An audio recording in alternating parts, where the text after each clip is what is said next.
Let me tell you about the Sleep With Me podcast. If you struggle to get a good night's sleep like me, I need you to check out this podcast.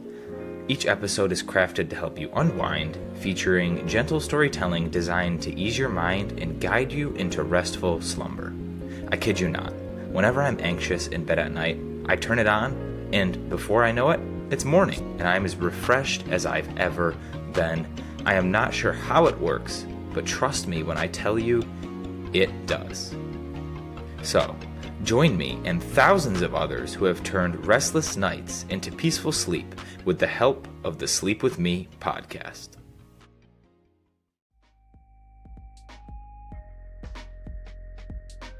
Go Global is a free-flowing technology company that handcrafts, embellishes, and manufactures garments and accessories. Designed on the principles of people, places, and possibilities, Go Global reimagines fashion and is inspired by you, the people of the world.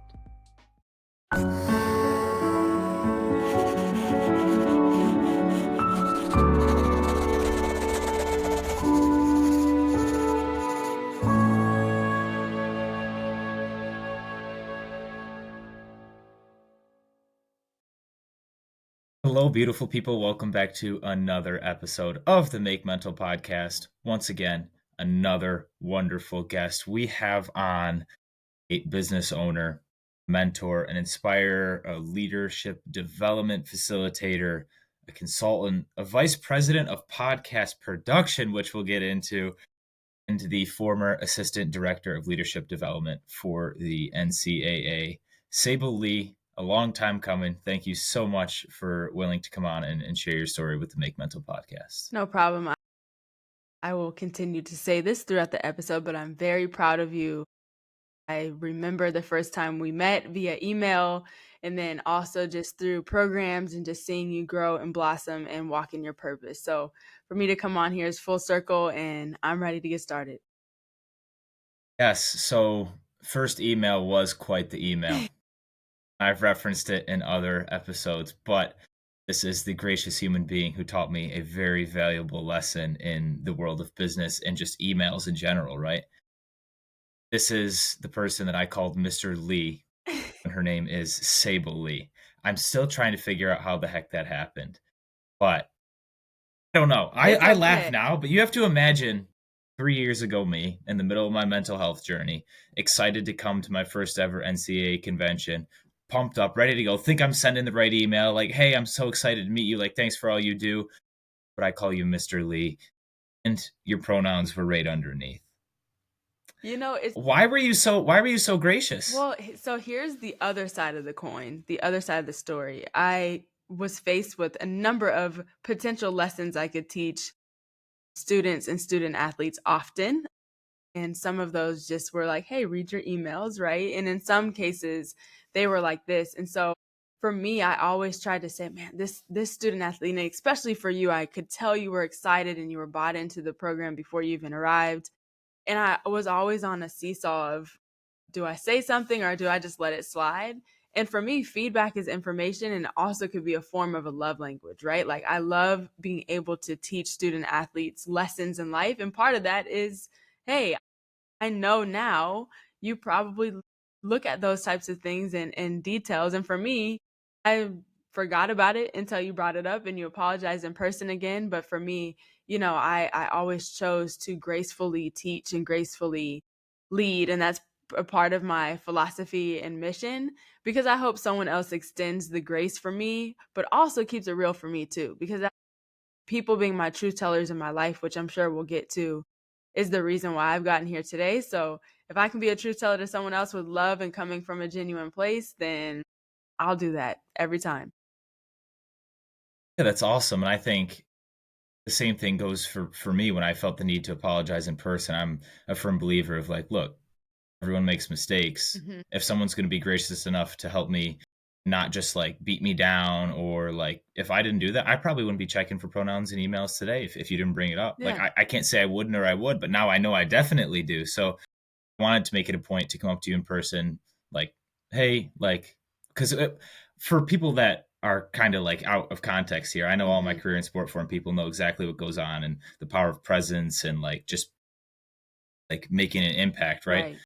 Right. Here I am thinking the whole forum, first impressions are everything. That was Jonathan Sprinkle's first thing. Like Absolutely. Will Baggett talked about impressions. Everyone's talking about first impressions, and mine is the one that called you Mr. Lee. And I'm like, oh, it's memorable, yeah, but Yeah. like, can I own up to the mistake in person? I think I It's said to you, all I was good. like, well, this is my first in-person impression. Let's start from here. And I think you just laughed. And it was that moment that I was like, all right, Hey, she's chill. we are She's all chill. I try to be as chill as I can.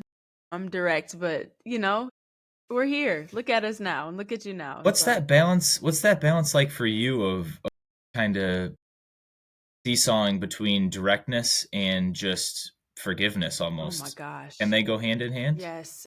One of my favorite books is Radical Candor, and it talks about that of how to be direct and compassionate, how to be direct and forgiving, how you can deliver a message that even might be more challenging to hear for someone and still having a foundation of grace, compassion, and understanding. And when we look at when people feel the most fear, or when they're not as confident, or when they're just really in their own heads, it's not because someone was too direct with them. It's because someone isn't telling them the truth, right? Or giving them the affirmation or the positive feedback that they might need.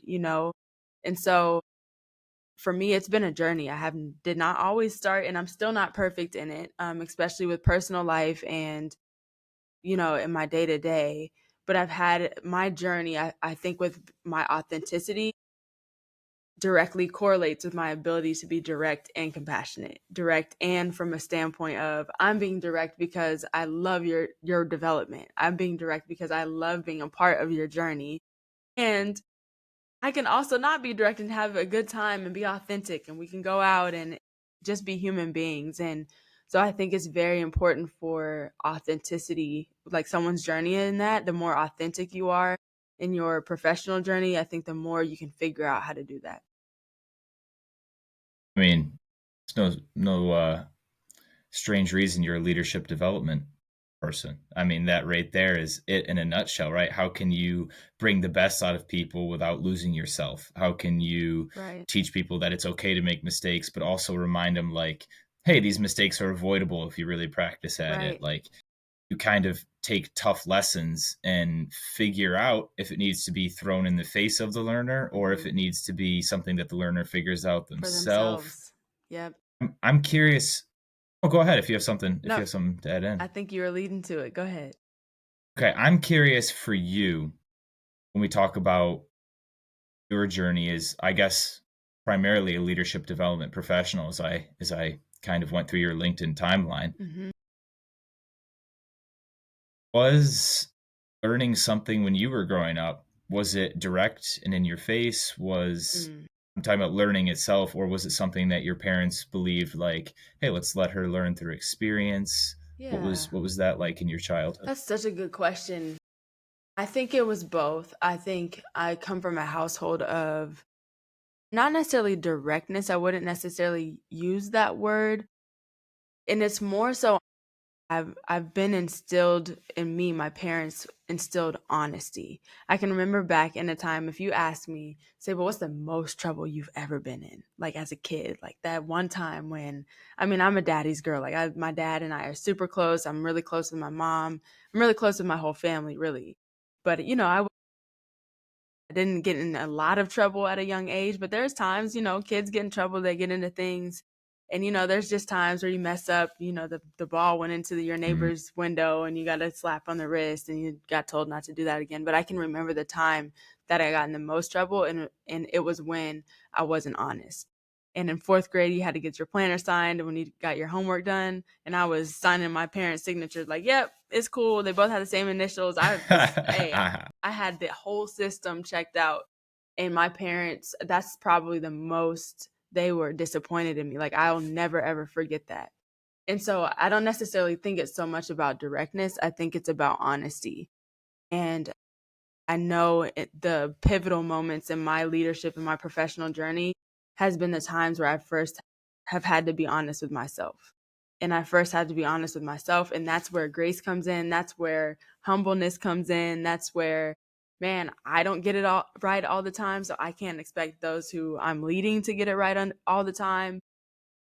at the same time, I try to be honest. So if I see something that I'm like, maybe they just haven't, they don't know that, or maybe it's feedback, I'm honest in that. And that some people replace that word with direct, but I'm honest with it. And I'm like that in my relationship with my fiance. I'm like that in my friendships. I try to be as honest as I can be, even as uncomfortable as it is, or if it's going to be hard for someone to understand or even soak in.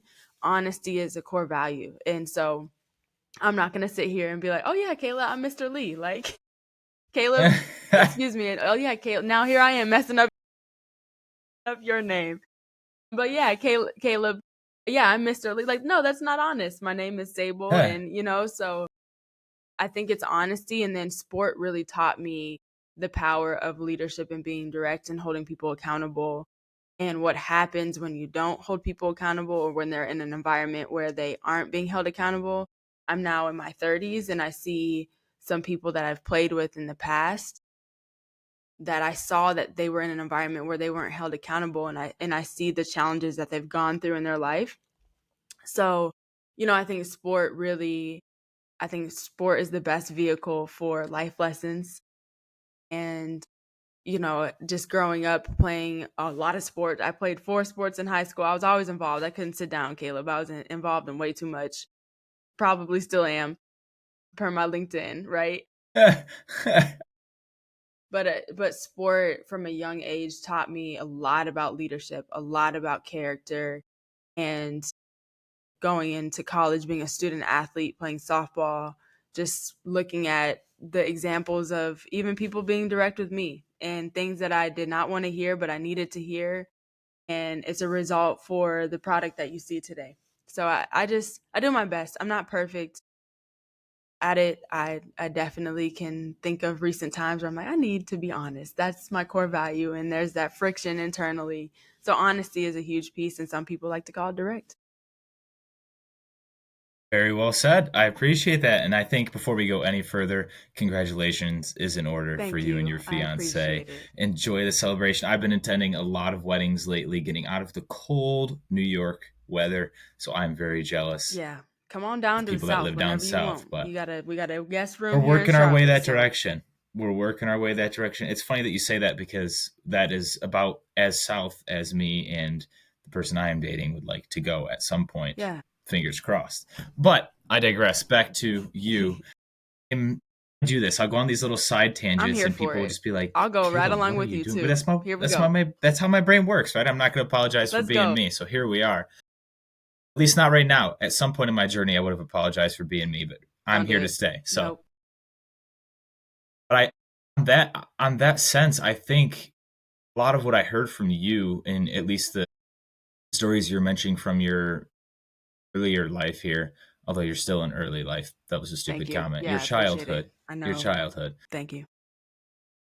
A lot of it is like honesty, integrity, respect. Hmm. I think what's important to note that you are too humble to mention is I'm sure you do that with yourself a lot. You Mm. don't just preach these things and not practice them, as the saying Oh goes. yeah. Let's kind of shift the conversation towards mental health a little bit, since I'm sure that's why of our listeners tuned, actually 10% of our listeners tuned in, 90% of them tuned in to listen to you. So Stop. we're gonna cater to the 10% here. But let's shift it to mental health. When you look within in that respect, what do you see? Mm. With myself right now or in the past? Wherever you want to go. I was going to reference the past and work forward, but if you want to start in the here and now, I'm all for it. Yeah. So So, we were emailing back and forth and just, hey, what direction do we want to go? And I appreciate the organicness of this. I feel super comfortable. And again, I'm just super proud of you because you're really good at what you do. So I'm into it. thank you. I'm enjoying this. But as I was thinking about and reflecting on this today, I can't think of you know, mental health as a child. It wasn't really to me in my life. It wasn't really a thing to me. I didn't know. I can't think of a time where I'm like, oh man, I really, really was challenged with some things. You know, the earliest I can remember was probably when softball was my sport and starting to elevate as like I started to see I was about to get some money for a scholarship. I'm like, I should probably take this a little serious. Hold on, Division 1, hold on a second. So I think once the stakes got higher with softball was probably when I started to sense, that pressure and things with making a big decision. And that's the first time that I think I really understood, hey, like, you don't have to make this perfect decision. Like, make the decision. Everyone is doing the best with all the information that they have at the time, right? So I think when I was in ninth grade, I really had to make a decision of like, I'm playing softball, I'm all in, I can still play other sports. And that was probably the first time. But mental health started to get real with me in my 20s, in my early 20s, when I was in undergrad and specifically related to sport and softball. And it flowed into academia. And I didn't realize until recently, probably, what is it? Wow, it's 2024. Hello, here I am. I'm here now. 4 years ago during COVID, which is crazy to say, Right? or which is wild to say, in October, I remember going through a perfectionism workshop. And now this Vitaly Buford, she's amazing. She has a lot of research on perfectionism. And that workshop, a virtual 60-minute workshop that I probably wasn't even supposed to be on, but it was free. So I signed up and I got the Zoom link. So I'm on there. But that changed my perspective and outlook on everything mental health for myself. And it made everything make sense. So my parents are awesome. I love them to death. My two older brothers, like, we are very close. And we had very high expectations as a family, right? And my mom, she rise to the top in her industry as a fashion designer. She went to NIT in New York and was up in there with the Calvin Kleins and everybody. Like, my mom is extremely talented with designing. And she was a student athlete. She ran track and field at Northern Colorado. And then my father has spent about 35 years in diversity, equity, inclusion, doing facilitation, which is kind of following in his footsteps with leadership development and the impact, but he also played professional football. So myself and my brothers, our two parents are like it, right? Like, they've made, not Yeah, necessarily yeah. made it, but there's like these high standards in our family, which is amazing, which is what has made me who I am. On the other side of the coin, I started to realize, especially during that workshop, all the way in 20, okay, with the mixture between high expectations of myself coming from my environment and sport, which you're always striving to be better, always striving for perfection. I can tell those habits and the things that I absorbed from a young age on into my 20s started, and how it really impacted me, especially starting in undergrad, right? So my grades, by the time it clicked that, I need to keep my grades up to get more money and just be successful in college, I put a lot of pressure on myself. So I remember one time I almost sent myself into a depression because I got a B in a class and I was going for that 4.0, right? Like, that was my goal. No one was going to tell me anything. No professor, no sport, nothing was going to get in my way. And at the same time, I had these high expectations to finally be the player that they recruited me to be, and that the pressure was on. I'm this 5-star recruit coming in, and finally my junior year, I need to be it, right? And because that's the high expectations on and off the field. And I was doing well in the classroom, Caleb. I was on the best route athletically ever for myself. Leadoff hitter, center field, starting, bigger, Hey, as fast as I've ever been, as strong as I've ever been, as just confident as I felt on the field. And snap of a finger, I get injured. Season ending injury. So we can go deep into that here in a little bit, but that's been my journey with mental health. It really started in my 20s, and then fast forward to 2020, I started to understand how perfectionism has excelled and allowed me to be who I am, and my successes on the personal side, perfectionism. And I would say I'm a recovering perfectionist, and I understand where it comes from. So I'm able to have that grace for myself. But I mean, you even saw with my mic earlier on, like, before we're getting on this podcast, I'm like, is the sound okay? It's not perfect. Oh my gosh, you can hear my jacket. What's going on? Like, I expect I have high expectations. I want everything. I want all things that I'm involved in to be the best that it could be for who I'm trying to help and serve. So, but that comes from somewhere. Yeah, that's an interesting way to look at it, is that it comes from somewhere, right? We often think that, well, shouldn't group everyone. It was my thought process that it was just like, all right, this is what I'm expected to do. This is what was done before me, and I didn't know any different. Mm, Like, I feel like that's, and you can't get mad at yourself for not knowing any different until right. you know different, right? And then you can make that choice. I think free will and the power of choice is something that I've come to learn, and then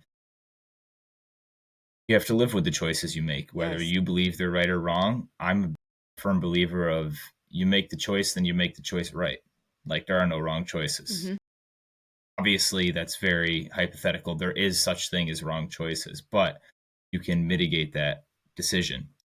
When you look at it from your lens specifically, off ball, awesome decision. You're doing very well. You're doing very well academically. We'll excuse the B if no one's told you that. We'll let you I slide. did get a And C in one then, class. I'm not really mad about it because the come professor on was trifling, now. but it's What class is this? We need the you details. know, it was stress, pain, and happiness. It was a 4-level psychology Ooh. class, and it caused me stress and pain. So I really didn't understand Uh, how stress, pain, and happiness class could do that. But I chalked it up to the game. Honestly, it's a long story of how I was not supposed to be in that class, but it was the only thing that they had to offer in order for me to get the credit. So I made it work.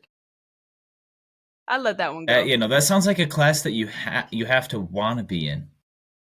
Right. I was in like cognitive psych, and it was for my minor, and that was difficult enough.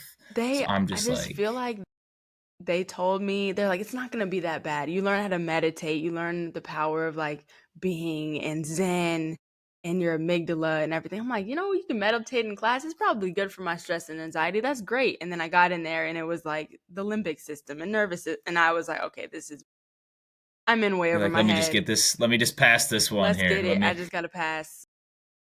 So keep that scholarship. right. But again, pull us back in from the side tangent. When you look at it from your lens of like, it wasn't your choice to get injured, Oh, that man. presents a whole Ooh. set of problems. Like, I'm willing to bet no one just wakes up and is like, hey, I'm gonna go break my leg today, or like whatever the injury was. Especially when you're on cloud nine, when you're on top of your game, quite literally. When you are on such a high, to then have the switch flip to basically off without it being your choice. It's hard enough when it is your Yeah. choice, but when it's not your choice, walk us through those emotions a little bit, Ooh. because my goodness. Yeah, I would say that's one of the lowest times in my life. Just probably the 12 months after that was, I was on the surface, you'd think Sable's good, she's fine, she recovered from the injury, got right back into it. It was definitely a journey, a lot. So I broke my tailbone, which is not fun, which is like you can't put a cast on it, you can't do much but to let it heal. And it You don't want wasn't, to stand, you don't want to sit. oh man. Yeah, it wasn't the first time I had injured it, so it was a re-injury from a past, basketball injury, hence the reason why I had to quit playing basketball. I was like, there's money in softball, so I need to like chill out. But yeah, so I re-injured my tailbone and my SI joint and all. I mean, basically I just jacked my back all up, and the injury again came at this time where I had worked so hard to make some pretty significant mental decisions with my commitment to being a student athlete, my commitment to performing at a high level, my commitment to reaching some goals that, finally, we had a new coaching staff come in, and it was a new level of commitment for me, even physically. I was working out more than I had ever had, arguably almost unhealthily. At the time, I was eating right. I was just on the top of, you name it. Like, I was running numbers on the bases, okay? Like, I'm not trying to brag, but it was a fun time to feel that way. And to have a season ending injury at that actually flowed into some pretty strong insecurities. Again, I just shared that I had worked out a lot and I was really, really in tune with my healthy habits. So my first thought when I got injured was, I don't want to become out of shape. Like, I mean, honestly, it was, I don't want to become, out of shape and not like the way I look in the mirror and lose this tone. And even like I had, just my body was in a place where I really enjoyed feeling that way and looking that way, and was confident because of my body, not necessarily just confident from within.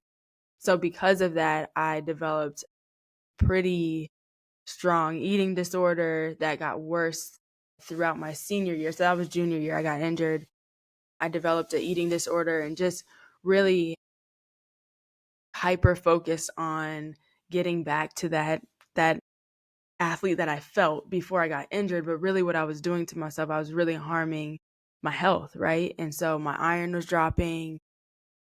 I was not, I mean, I was lifting, but I wasn't really gaining anything, right? Because of nutrition and everything. So, that was a really tough time. But you know what, Caleb, and I don't like putting silver linings around things, but I'm a strong believer in there's lessons in everything. It was probably one of the most important times for me because I graduated from Jacksonville University. I absolutely loved my time, and I had to yet make another decision. And now this doesn't have anything to do with Sable, the softball player. It had everything to do with Sable, the human being and the person. And I remember when I graduated, I said, I've got to make a mental decision here. And like, this is not the way that I want to live my life. It's not the way that the people around me deserve the version of myself that way. So yet another mental decision, but now it's like for the rest of my life, right? Not just for a season or for the game. So that happened for a reason. It took me some time to recover from that. I started grad school, so I had another thing to set my eyes on and was focusing on my education. And it took me some time to recover, just even mentally, not necessarily just the eating disorder piece, but just getting to the point where I realized like Sable, the softball player, is gone. Like that time, that phase that I always think about it like your years as a student athlete is a mist of your life. When you're in it, it's everything in your life. Once that I put the cleats up and I gave my stuff away, those thrills and that feeling, it's never going to be duplicated. And that's why the experience is so special, right? That's why we're seeing all kinds of attention on protecting the student athlete experience because it is so special. But with that being said, it's special, but also a mist of your life. So I just went through things that were really important for now. Sable, the professional, the daughter, the future wife. I'm getting married soon, right? And all of that. So like that's what's important. That's what's a lifelong thing. So I don't necessarily regret anything, right? Like I think all of that has been very important for me to go through to be the person I am, and eventually the wife and the mother and the friend and just the support system, right? That I can be. Yeah, thank you for sharing that. I mean, man, I cry when I stub my toe, so I can't even imagine just jacking my back up like that. Like, goodness gracious. Yeah, it But wasn't fun.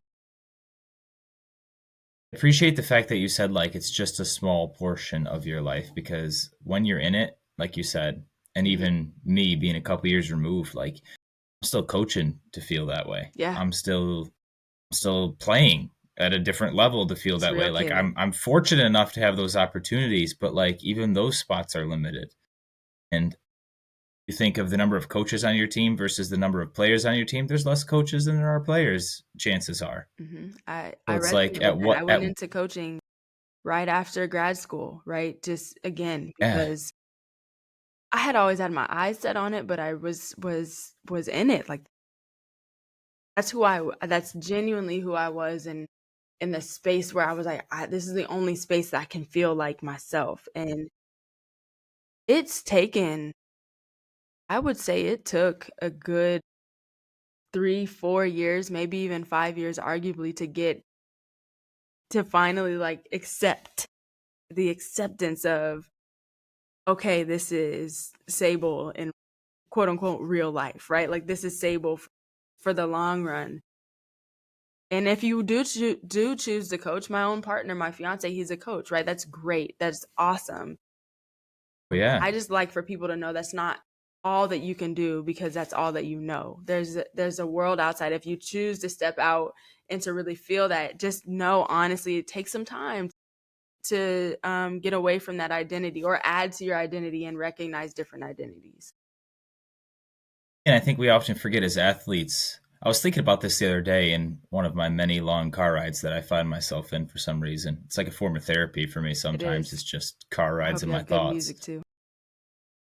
I do. Well, I think I do. Not many people like my music taste, but I like my music. That's all that matters. Podcasts and just like country folk is what I'm listening to right now. It's just calming for me. Solid, But solid. again, no one cares, Caleb. Um, to get to the point I want to talk about, when I was just kind of thinking about my thoughts, as my good buddy Slater likes to say, I was like, okay, why am I struggling right now? Or why was I struggling so much when my sport ended? Mm. And why can't like for not forget forgive myself for stumbling outside of my sport for the first year? Like I'm so used to like, all right, this is what you have to do. Here's a time period, and this is when you have to have it done by. Like, and there's results, good or bad, in that time period. Well, the thought that I had was, I don't remember the first time I kicked a soccer ball. Hmm. Remember it because it was on video, but it Right, was bad when I look at it, right? right. I'm a 3, 4 year old. I'm just out there having fun, kicking the ball around, loving it. I sucked. I was so bad. Like, I'm surprised I stuck with it, right? That's me now. I just understand and can comprehend more what's going on. Love that. Suck at not being an athlete. I do. That's all I've done, right? So I have to learn to teach myself to be that 3 year old and just kick the ball forward and stick with it, because it doesn't matter if it's by age 6 when I got better, if it was by age 4. It doesn't matter now at age 24 if it's better for me at age 25 or 26. One day I'll be able to quote unquote kick that ball forward Yeah. again. What did you I guess what piece of advice would you have for folks around my age who are either at the end of their sport career or just outside of it, to be able to kick that ball forward a little easier?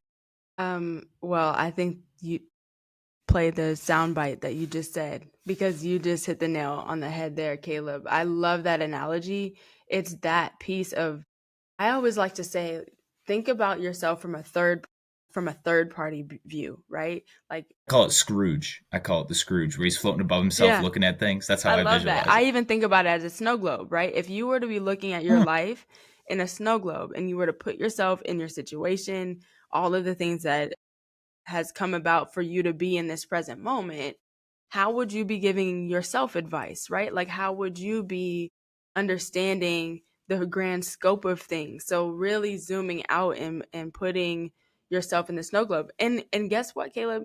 Um, you're gonna have to do that again. I have to do that right now as someone who's transitioning from their 20s to figuring things out to now, like, adulting is real, okay? Like, it is the 30s is great, by the way. I'm loving it. Okay. I absolutely love it. It also comes with some other things mentally where it's like zooming out. Okay, I'm about to transition into a different phase of my life, which is great, which is exciting. But guess what? I've never done it before. I've never been married before. I've never done this before, right? And it's great and it's thrilling, it's exciting, it's an opportunity. It's also scary as hell. I'm sorry if I can't cuss on here, but it is scary because I've never done it before. So one, I would say look at your life from a third party view, from a snow globe standpoint. And then two, welcome to the club. Welcome. Get comfy here. Strap on in because guess what? Once you go over one bump and you're good and you get comfortable, another bump is coming where you're going to have to do that similar process in a different phase of life. That's inevitable. So think about it as building this muscle. We've built muscle before. We know how it is to get in the gym and you go from the scrawny, first year student to then you look completely different your senior year, right? Or hopefully, but we know how it is to grind and put in the work and the result of that, even if there were days where you didn't feel like doing it. You didn't feel like waking up at 6 a.m. and going to weights. You didn't feel like showing up or you wanted to skip that one rep. It's life, right? I will be completely vulnerable with you. Today was hard to go to work. It was hard to go to work. There's a lot of stuff going on in my life right now, good and challenging. There are challenges ahead, right? And I had to get up and say, show up. You know how to show up. You know how to push through it. Let's go. Like, break things down step by step. Here's your task list. Let's go. You got to get it done, right? And that comes from being disciplined as a student athlete. I'm not going to sit here and tell Mm. you every single day is flowers and rainbows and great. Like, there's days that I had like this morning, but you have to keep showing up, show up. And the last thing that I'll share with you, because I am a book nerd and I will show off my lovely bookshelf. Let's see if Love I it. can find it. I'm not a book nerd yet. I'm like getting there. I I'm promise getting you I there. didn't stage this. Like, literally, you saw where I just pulled it from. It was from the middle Yeah, of in the, the middle. yes. So Okay, I want to see this now. yes, so two books. One, Mindset by Dr. Carol Dweck. The most key book, I think, for anyone, sport, no sport, professional, anybody. It talks about fixed and growth mindset. And so the example that you just gave of when you were 3 to 4 years old, you were just kicking a ball. You sucked, right? You said it. I didn't say it. You said it. You sucked. So I'll forgive you. But over time, you develop those skills. But if you were to just quit at 3 to 4 years old because you sucked kicking a soccer ball, that's a fixed mindset versus having a growth mindset. It's the same thing with life. And I go back to my background and how I grew up and what I shared with you of high standards, and that's great. And in our system and in schools and in our environments, there have been ways that have been standard ways of learning in the classroom and standard ways of learning on the pitch or on the field that have been great maybe in short term, but can make us think a little bit differently now that we've developed into adults, right? So in third grade, you may have been the kid who can say their times tables like this and win every single week. And what were you told? Oh my gosh, Caleb, you are so smart. You're so smart. Hey, That wasn't me, you're by the the way. That was not me. or you may have been the fastest kid on the pitch in 5th grade. Oh my gosh, you are so fast. You're so talented. That was me. Okay, got you. That See, was I me. knew All that would right. get I you. got something I there. knew I that would got get something you. there. And that was me too. We could have raced. I would have beat you. Ah, But it wasn't that you were so smart and it wasn't that you were just fast. It's that you put in the effort to learn your timetables and you put in the effort to run and to have the skill you needed in order to be fast and in order to be a good soccer player. It wasn't just because you were smart. So now we're grown people and we're adults and we just expect ourselves to show up to a place and be the best or have it figured out. It's like, no, we have to develop that over time and to learn those things.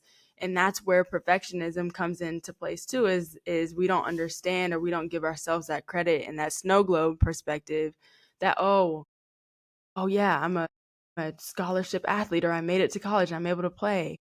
I didn't just show up here. You put in the work. So we have to credit that versus crediting the outcome. And that's what I would say is the last thing, is having a growth mindset, having the grace and having the understanding that once you feel like you have something figured out, don't get too comfortable because life will throw something at you that you got to have a growth mindset for again. and my motto has become comfortably uncomfortable now. That's kind of what I've adopted as my little motto. I might start putting it at the bottom of my emails. Yeah, you should. And I don't want to But forget the last one is the practicing okay. mind. This one is developing focus and discipline in your life. My good friend Jack Burns, he played soccer at Jacksonville University. He introduced me to this book. He's a coach now, and it just talks about the value of being present. Like, we're thinking about the next thing so much all the time that we're not understanding what the work that we're putting in the present. So the practicing mind has also been a really key book, just especially when I was transitioning from being an athlete to in the real world. This book right here was really helpful.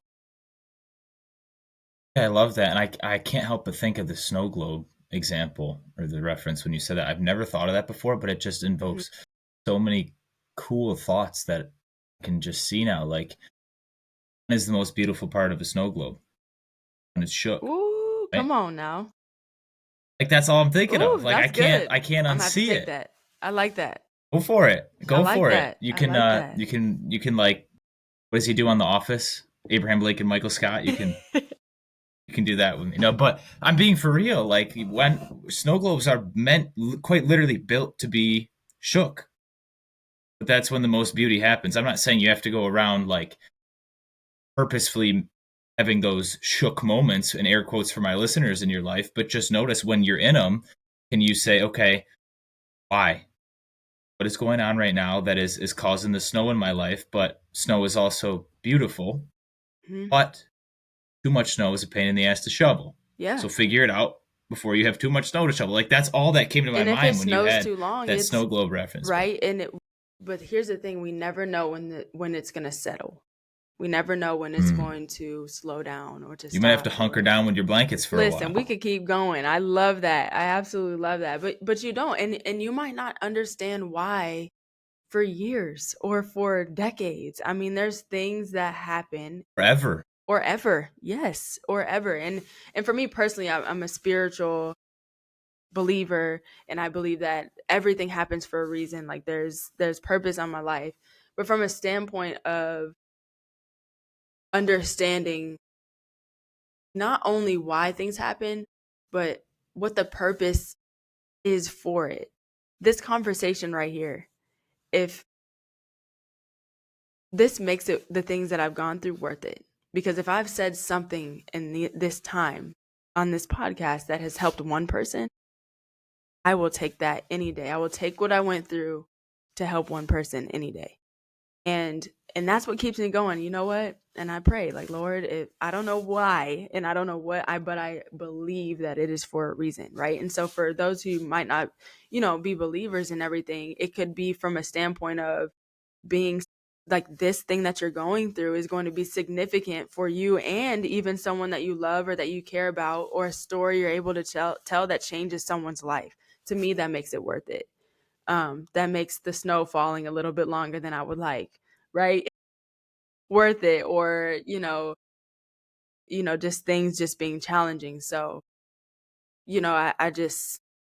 I even just reflecting on this today as I was getting prepared to speak with you this evening, I just look back on a lot of I mean, that was a long time ago for me, just thinking about my energy and No, it wasn't. No, injury. it wasn't. I know it doesn't look like it, thank you, but for me, I'm thinking back like how was that? I mean, there's a lot of things professionally that I can talk about and spend some time on as well, Caleb, just from a mental health standpoint. But yeah, I appreciate this space for sure because it's making it worth it. Yeah, well, thank you. And before we transition into your professional, I fear there is one quick thing I wanted to ask you, and it's probably a good transition point, honestly.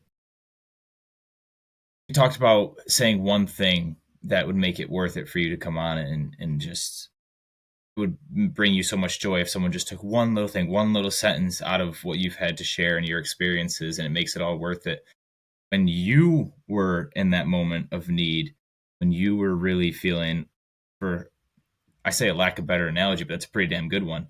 When the snow was coming down for you, who was in your corner? Who was in your circle? I know you brought it up really early on in the episode that you had some people that were in your life and stood by you. Can you share the power in that community that you held at that moment and how it's kind of transitioned you into your professional life? Man, I can.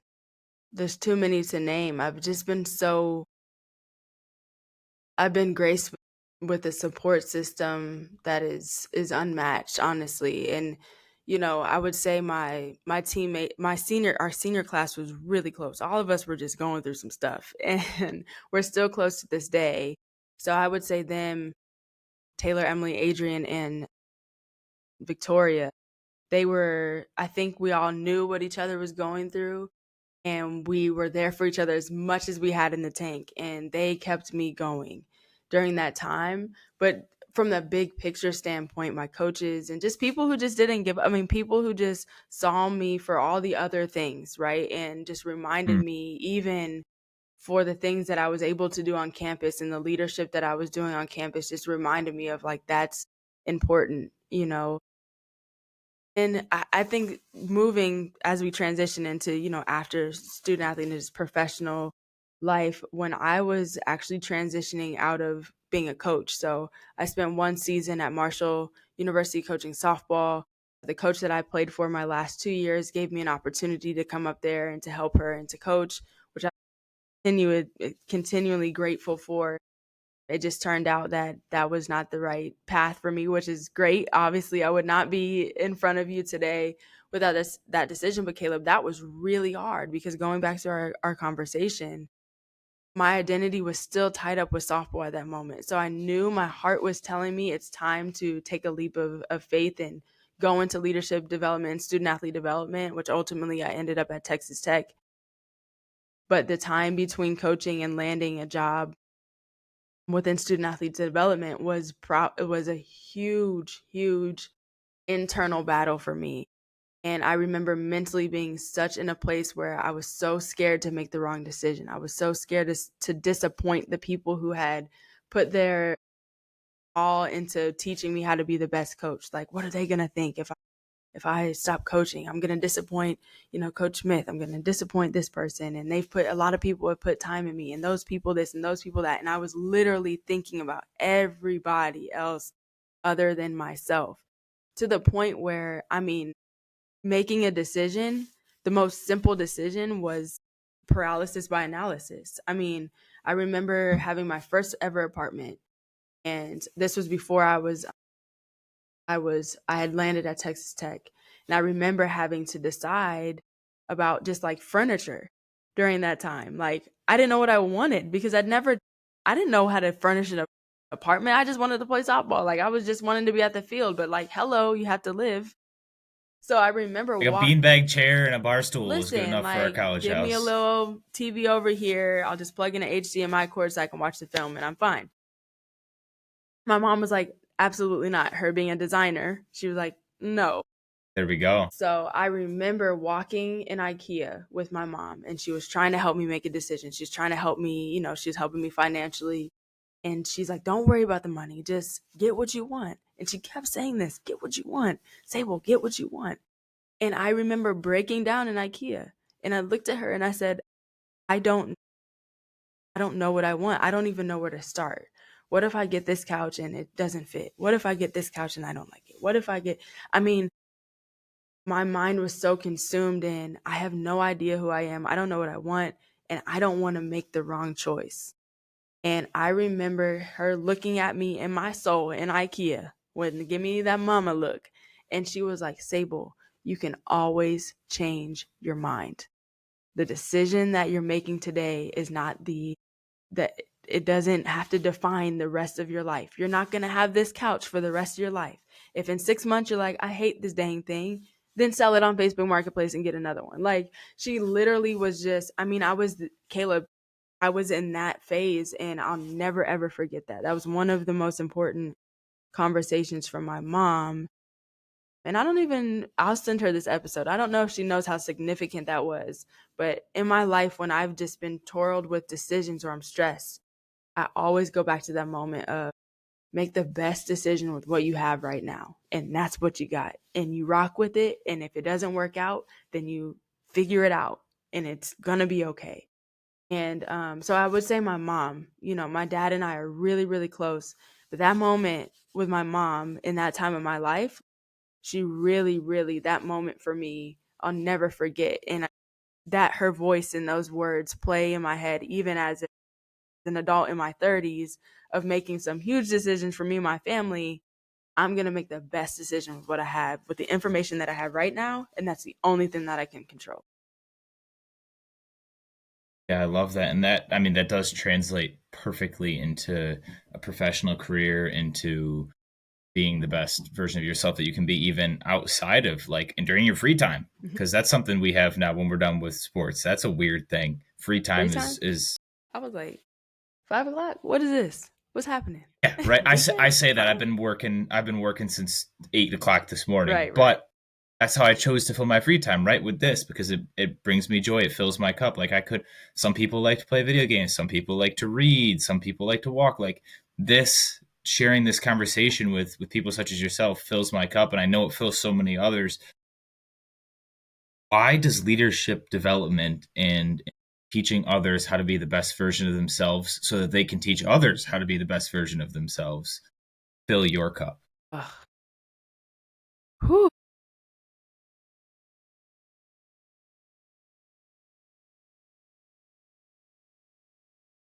everything is coming full circle for me.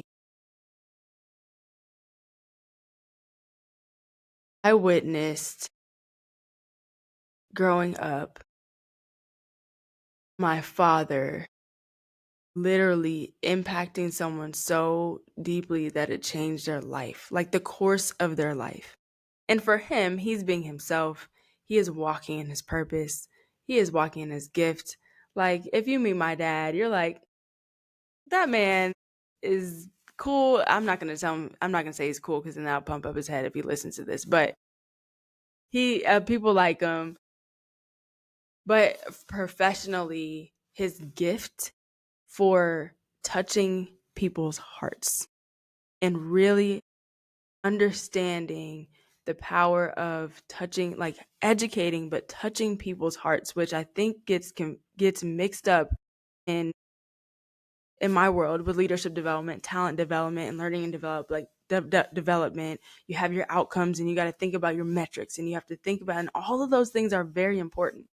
But what really is substantial and sustainable change is if you can touch someone's heart to get them to think about something differently that ultimately will change their actions and behaviors. And I witnessed my dad have this special gift of doing that and challenging with grace and making people feel like they're rightful and the meaningful human that they are, and getting them to think about something differently that maybe they haven't had the opportunity to. And I think being able to witness that, my father and his gift, has inspired me to do the same. And I was just reading a verse this morning, and I was actually talking to my therapist this morning about it.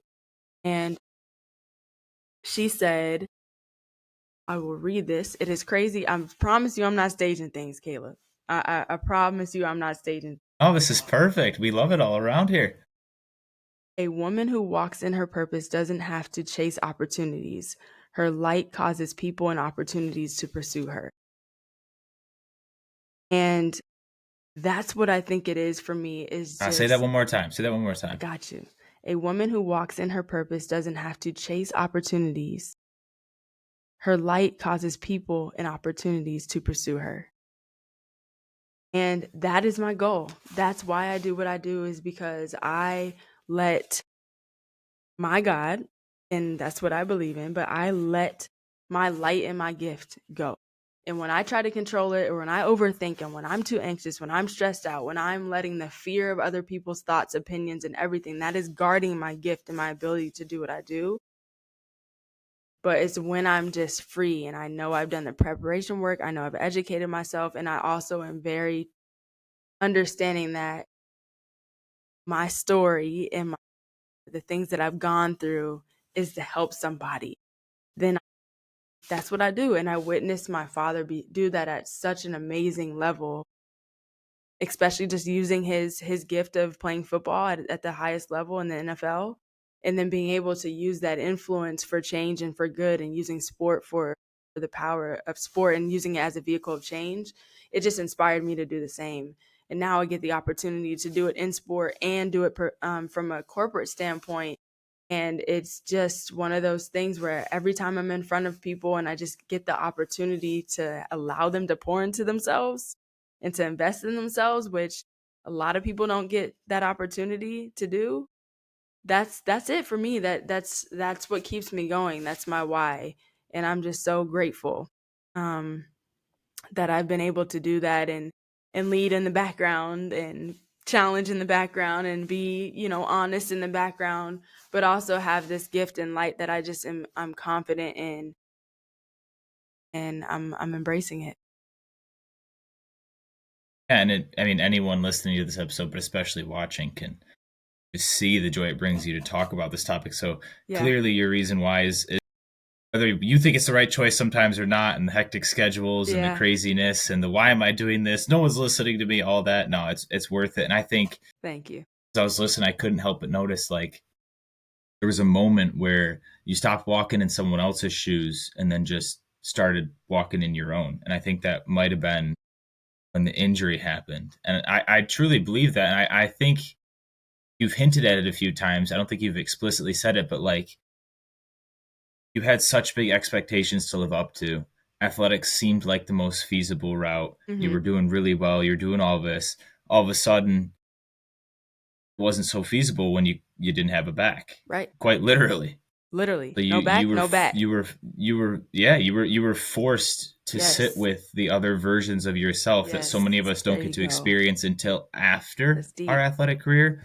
I think you could hit the I mean, ironically enough, I'm going to use the word running again, but you could hit the ground running and really explore this other passion that I don't know if you would have known was there It's if you so didn't deep. get injured. It's that beauty in the struggle. And one thing I think that completely different scenario, but similar situation is all the student athletes or individuals or just people in general who were around college age when COVID went on. Obviously, a horrible, Ooh. horrible world event. Yeah.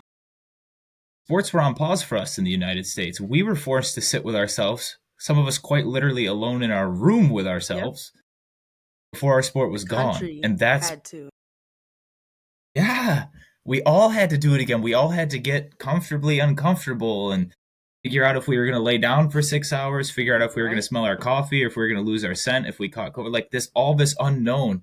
The only thing that we knew was we were going to be by ourselves. And I Yeah. think you experienced that obviously early on in your life, but in your later on in your college career, that do you think that played a role in your transition at all? Obviously, it was still a rocky transition, but do you think that specific moment, since that's the one you chose to speak on, drove you to walk in your own One shoes?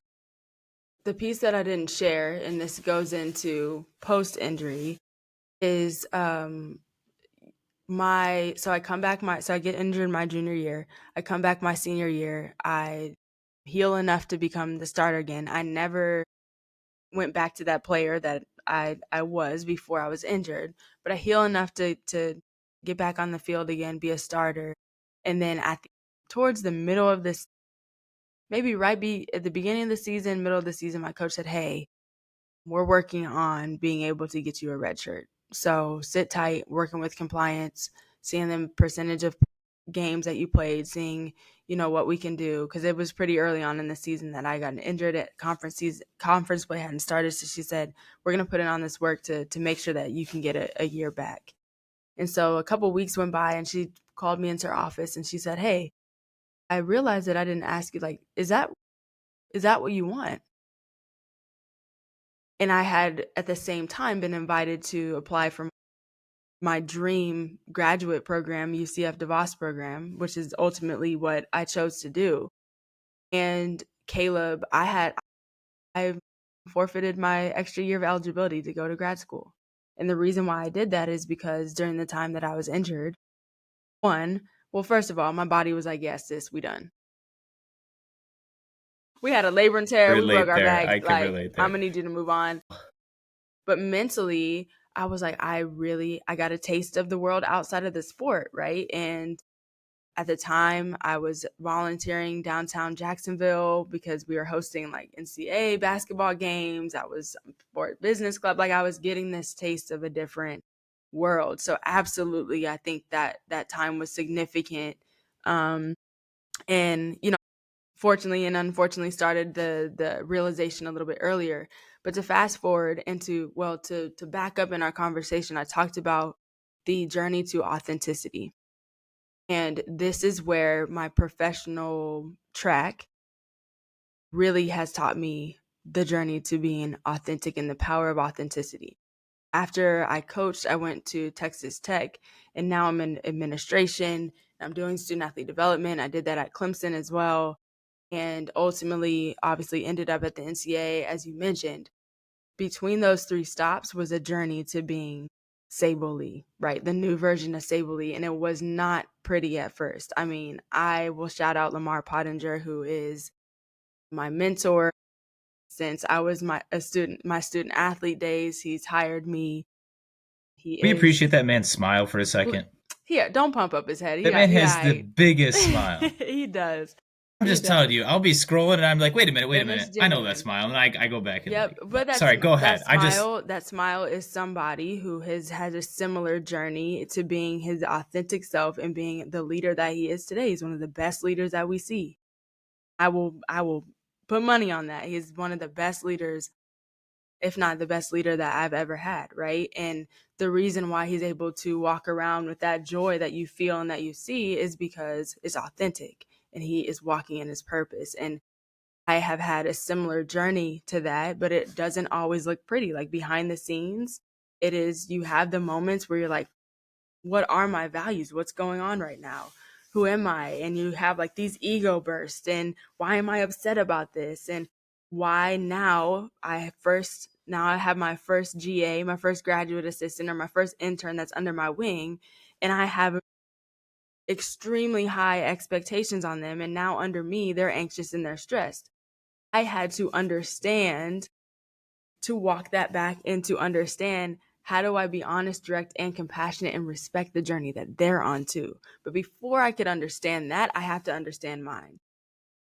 And that took time. And I just want people to know, especially if you're young, you're getting into the workforce, or you're coming out of being a student athlete, that that is a journey and that takes some time to figure out. And if there's anything that I will say is, you see a lot of these people, myself, Lamar, yourself now, that have these social media profiles and you have the Twitter and you even see them at conferences, and that's great, right? There is a respect and a regard that you have for people in the game per se. Just know behind the scenes, there's been a journey to becoming the influential leader and the visionary that they are. And it's been grimy. Like it was grimy the first 6 to 8 months at Texas Tech. Like Lamar had to sit me down a lot and be like, sis, what is wrong? Like, what is going on? And so that's the first time that I really consistently started to seek out a therapist, because I was like, I need some help here. I'm coming out of coaching. I don't know who I am without softball. I don't know what's going on. I want to be great in this area, but I'm anxious. I'm here on Saturdays at 10 a.m. Why am I in the office on Saturday at 10 a.m.? Because I didn't have anything else to do. I didn't know what weekends were. I didn't know what to do after 5. And Lamar and people around me are like, can you go see a movie? Like, can you go figure out something? And that was, What kind of movie is he watching at 10 a.m. on a Saturday? I listen, people just wanted me to do something, right? Like, can you go to a farmer's market? Like, whatever, sis, just don't go to the office. That was my journey. That's behind the scenes, Caleb. Like, that's what I've had to go through in my career at Clemson. It was leading through COVID. And not only leading through COVID, but being the authentic leader to say, I don't know what the heck is going on, and I'm not going to act like it. We've got to be in this together in the midst of heightened racial justices as a person of color, in the midst of all kinds of different things. That was another layer of being the authentic leader. And I get to the NCAA, and now there's a different level of responsibility and influence that I had the opportunity to have, that was important. And I was around people like Dee Dee Merritt, Felicia Martin, Lamar Pottinger, who were examples of, none of them are the same leader. They're not the same person, but they're walking in their purpose. They are walking in authentic leadership. And I am forever grateful to be able to be around that, because that was important for me. So I just want people to know, whatever you see in the result and the outcome, behind the scene, if you are going through that grind and the griminess right now and trying to figure it out, welcome to the club. It's okay. You are not alone. Like, we have all gone through it, and I continue to go through it. I am in my 30s and I am going through it, like right now, in a different way, right? So, that's really important, Caleb, because when you're in that grind, you can feel very alone and feel weird for being that way, and feel maybe even hurt some people around you that was not intentional. But it's necessary. It's a necessary journey. And we could spend a whole nother hour and 67 Right. minutes. So 2 hours and 7 minutes. Good. Well done, Caleb. But anyways, yeah, I appreciate your comment there, or all the comments, but the one specifically on like just sitting with the grime, just like I've said before, being comfortably uncomfortable. Because I was talking to, I mean, God bless her, my 80 some odd year old grandma the other day, and she still was like, I don't know what I'm doing. I'm like, you don't know what you're doing. Dang, You're giving me grandma. advice. You don't know what you're doing. But like, Right. I appreciated the truth in it, right? She's like, this is what worked for me. This is what I did in a totally different time period in life, right? This is the role I played in other people's lives during this time. This is like, and it was that comment that got to me. I know another guest we've had on. I met him at the NCAA Inclusion Forum in 2023, so about a year ago at the time of recording this, almost a year ago to the weekend. And Michael Voigt, his former guest, he said the best part, or the most understanding he's had in his mental health journey, is understanding the role that he plays in someone else's life. There you go. And to me, that's how I think we can all become the most authentic version of ourselves. If we struggle to focus on ourselves, is like, all right, who am I to Sable? Who am I to my brother? Who am I to my mom? Who am I to the lady who lives 4 houses down the street who just stares at me grouchily every single day I run by her, right? Like, I don't know who I am to her, but there's no reason to not be myself towards her, right? And I'm not gonna apologize and stop running because she doesn't want me running by her house, right? But just Right. as I'm not gonna tell her to not grouch at me when I go by, like, it's gonna happen. Yeah. I think that's an important concept too. But to not get too far off topic here, I do want to give a little time for you to speak about the podcast that you're involved with. Well, thank I'm a you. huge fan of Start Her Five Yes. podcast. Can you tell us what that is about, how this got started? Give us the details on that. Thank you, Caleb, so much. So, Start Her Five. We're on all podcast platforms, and it is a group of 5 women of color. Originally, when we started the podcast, we were all working in sport, and now, blame myself, I'm one that's not working in sport. There's 2 of us that aren't, but specifically, our mission is to hold an environment and a community for what we call our tribe members. And in particular, a lot of our topics are tailored towards women, but everyone, just like yourself, can tune in. Some of our biggest supporters are our male champions and tribe members as well. But we're now in season 5, which is amazing to think about, just because having a podcast, as you know, is great. It's fun. It's a lot of work, and coordinating 5 schedules, 5 different ideas, 5 priorities, 5 visions and perspectives has been a beautiful journey, and it's been a challenging one, but it makes the product and it makes our mission even sweeter. So we talk from everything from mental health, such as yourself, to loving yourself, to our theme this season is being 1% better, and specifically talking about things that are relevant to us. So we're all now in our 30s. So every topic that we have, we're talking about it from a perspective of being in our 30s. So relationships, marriages, being single, situationships in your 30s, Eh, fashion in your 30s. We've just had goals in your 30s, right? Just so many different topics. And you don't have to be 30 to listen, but it's from our perspective and the realities of which we're living right now. So if you've enjoyed this conversation, which I have, it's one of my favorite podcast episodes that I've done already. I will tell you that right now. But if you've enjoyed this, I think you might like checking out Starter 5, just because there's a deep level of vulnerability, but also we create a space where a lot of people have told us they feel like they're sitting at the table with us, right? And we laugh, we joke around, we're not always serious. It's definitely entertaining, as you'll hear if you listen. A lot of people rat on me too and just give me a hard time, which is fun. But it's a very special community and tribe, specifically for myself, and I'm just so blessed and grateful to have Kayla, Crystal, Nisha, and Grace in my life as we share this Starter 5 journey. So I appreciate the space to talk about it. You can see us on Instagram. We are live on the gram. We're popping on the gram all the time. And then we come out with episodes pretty regularly as well. So you can find us on podcasts, you can find us on Anchor and all that. eh, oh, we're popping on the We're gram. popping on the gram. What's up? We're not, I That's mean, TikTok a 30s. little bit, but As nice as I could say it, listen, that's 30s I'm gonna right be there. myself, okay? I'm not gonna try to. What is it like? What do Popping people on the say? gram. Like, oh, we're not mid or something. I don't even know. Like, we got Riz. I Yeah, don't know yeah, the no, slang. you're not mad. Okay, You got cool. Riz. All right, maybe you're like 28, 29 now with that link. No, I'm kidding. I don't know what those mean. But Hopefully, I didn't just say something I didn't mean. But we are popping oh, on the you're gram, good. You're okay? good. So, and we Yeah, unapologetically. with that, I always say to anyone who wants to check out guests that we've had on, go, right? Their platform might serve you better than ours, and there's no shame in it. That's why we're in the game, to help you out. Like, if don't leave me. That's all I'm saying. Like, come There's back. room for But everybody. Oh my if you goodness. find their platform aligns more with you, that's the purpose. Go. And it's always free to follow. It's always free to give a thumbs up, and it's always free to smile. So just head on over to their platform, Thank you, follow, leave a Caleb. thumbs up, and give a smile. I'm Right? so It's proud that of you. simple. And then you can go about your day. Like, it's that simple. I'm so And proud also of do you. it for ours. I'm calling you out right now if you're not doing it for ours. This is the I got first you. call out ever in Make Mental History. So leave a smile, thumbs up, and comment on We ours. got But you. We got you. I'm excited here to go into the final part of this episode of the podcast. It's always impossible to just confine our guests to around an hour space, but we do our best. There's obviously so much more to you and your life journey and your life story, even yet to come, that we could probably sit here and Whew.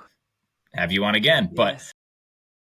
I love this final question because I think we've only had like one repetitive response, and it's so awesome to hear the guest response. So I'm just going to go ahead and ask it, and then we will close out and let all of our wonderful people think about their thoughts after listening to this episode. So Okay. are you ready for the final I question of the podcast, am Sable? as ready as I'll ever be. Let me get situated here.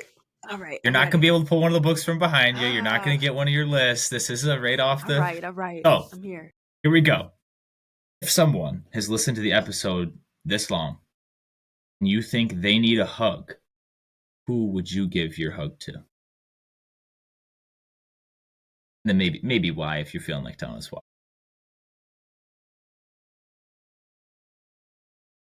Mm, My mom. I would give a hug to my mom. She is the strongest person I've ever met. She is a fighter. She is a go-getter. She's where I get my ambition from. She's where I get my energy from, my riz, for lack of better terms. And, she's dealt with a lot of challenges, especially in the past 12 years. She's a cancer survivor and is currently fighting, and has been fighting for years, and has been fighting her butt off, her tail off, and she continues to, and she wears it with grace. She wears it with keeping her life going. She wears it with still being a great mother, a great partner, and doing her best. Like, is she perfect? Does she always get it right? No. But, I think she deserves a hug. I think she deserves a good job, a gold star, a high five, and everything for her strength and her resilience to just continue to show up and to flip the bird to cancer, and, and just show up. But if you're listening to this, Mom, you don't have to wear the crown alone. And I'm ready to continue to bear the weight in the crown for her. So, yeah, this is a virtual hug. Hopefully my voice is a hug to her, but she's my strength. Yeah, beautiful. I love it. That's always my favorite question. And yeah, wow. Keep going, Mom. Right? You Yep. said she doesn't always get it right, but I argue that the only way to get it right is to try again. So just keep trying again. And she does. Beautiful. That's my Oh, queen. love it. Well, there you go, Mom. A nice warm Thank you hug for that question. from That's a great question. Mrs. Sable Lee. Thank you. Thank you. That, unfortunately, will do it for this episode of the Make Mental podcast. I can't thank you enough, Sable, for just being vulnerable, open, authentic, present. Everything you mentioned in this podcast, you were, and then some. Oh, So thank thank you you. so much for not dimming your light and shining it bright for us. Thank you, Caleb. I'm proud of you. Let's go. Anything you need, I'm ready. Make it mental. Put it on Thank the you. Thank you. shirt. There we go. Put it on the wall. Let's go. We got him. We got him. So sit tight for those. All But right.